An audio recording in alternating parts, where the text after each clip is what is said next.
Chapter 14. Their New Reality. Summary. Waking up once again on the planet that appears will be their home. For a while. Ochako woke up before the sun had fully risen the next day. The sky full of pinks and mint green hues. It appeared that the planet had a natural rotation that was slightly longer than a standard galactic cycle. She sat for a while to admire the rising sun. Or suns, she soon found out. Ochako would certainly be making some inspired alterations to her hero costume when they got back home. Because they would get back home. She just had to stay optimistic. Though it was turning out to be harder than it had been in the past for her to look on the bright side. The months since they had been abducted from Earth had taken their toll on everyone in the group. The most notable change being that of their appearance. Deku's messy green hair now sat awkwardly at his shoulders. Bakugo's spiky hair was in a similar boat. For a while, it had hung limp, weighed down with grease and grime.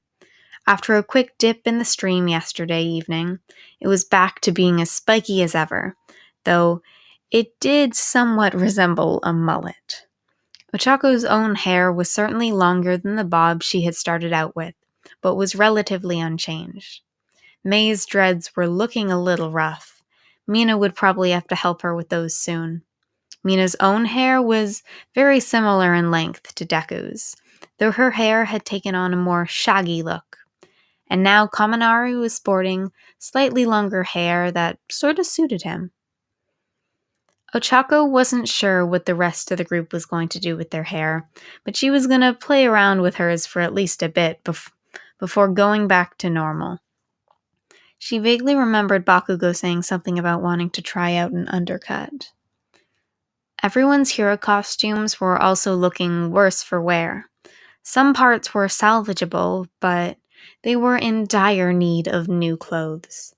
Well, except for the two Orsirs. They didn't really have clothes, more small accessories like bracelets and shawls, so they were fine for the most part. Once everyone had woken up, the morning was somewhat domestic. Katsuki and Denki cooked a quick breakfast on the relit fire. It was surprisingly good for just being made of alien plants they scrounged up yesterday. But then again, almost anything would taste like a 5-star restaurant after the slop they had been getting. The meal was filled with smiles and excited rambling from Pyerpa. He could go on and on, almost as long as Deku, so it was entertaining to watch the two go back and forth like a tennis match, even if it was broken basic on Deku's side. They had all been getting better over the time in captivity, but Izuku had exceeded more than anyone else. He was truly amazing, not to mention how he was handling the whole quirk situation. Ochako didn't know what she would have done if after finally getting off those horrible quirk suppressants, she still couldn't use her quirk. Though, something was off about Deku's explanation as to why. If she didn't know him as well as she did, she probably wouldn't have noticed. Ochako wasn't going to push it for now. She trusted her friend. But she did wonder why he was keeping secrets. After they finished eating, Ochako had a sudden thought. "Hey guys, do you think we could use the tablet to look up how far away we are from our home planets?" she posed. The others seemed to light up at the thought, and after Deku translated for the young siblings, they joined in their joyous expressions. While they might not be able to leave the planet they happened to crash on just yet, they might be able to find out that their home planets were just a few weeks away. Though, with the long journey aboard the trafficking ship, the chances of such a short trip home were slim to none. Still, the group turned on the tablet with bated breath as Fastel opened the navigation software. First, they searched up the siblings' home planet of Hades. The older tablet took a second to load before the image of a blue planet filled the screen. Thin yellow-green coastal strips of land lined the planet, but mostly the surface was taken up by deep blue water. Taking her eyes off the marble that was hiatus, Ochako looked over to the distance between them and their companion's home. While the numbers didn't register in her mind, Fastel soon spoke up to the group. "This says that home is mono 1 light year Makia." At the confusion and slight horror on the humans' faces, they clarified. On one of the faster ships, it would take mono 1 Terran month to get there. While not what Ochako hoped for, it was much better than she expected, because they hadn't been taken too long after the Osiers. That should mean that Earth is only a little further away.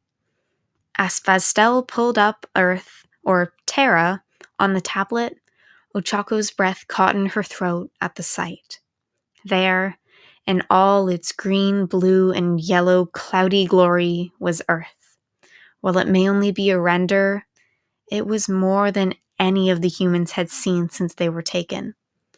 But Fastel's distressed voice broke Ochako out of her quiet longing. "What?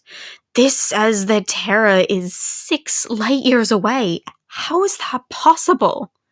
they exclaimed. The Terrans froze as this new information sunk in. They were 6 months away from their home, at best.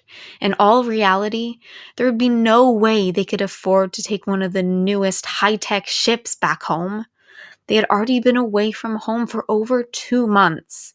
Now, at best, it would be half a year of traveling, after who knows how long stuck on this planet. Ochako slid down onto the cool grass in a daze, as the reality of their new situation sunk in.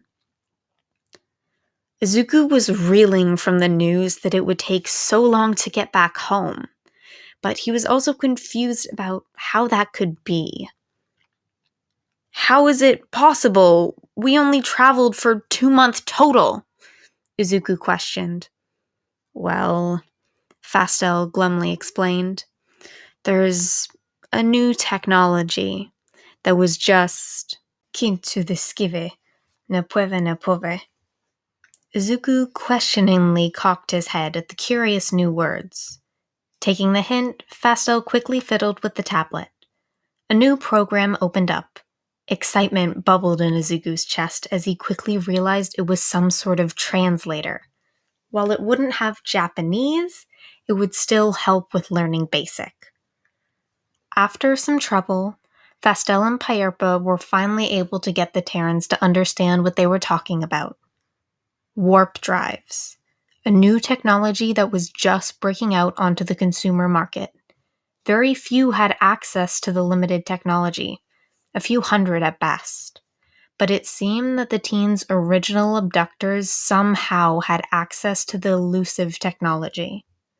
There was no other explanation. With the look the group had gotten at the main trafficker ship, they were able to determine it was an older, clunkier model. A warehouse on rockets. It traveled almost half as slow as the newer, smaller, speedier ships Fastel referenced when talking about travel time. There was no way it was the one with warp technology. Without the exclusive transportation for themselves, they would have to travel to Earth the long way.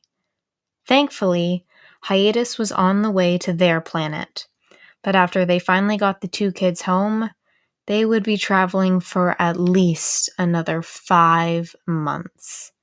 They needed to get off this planet. And quick.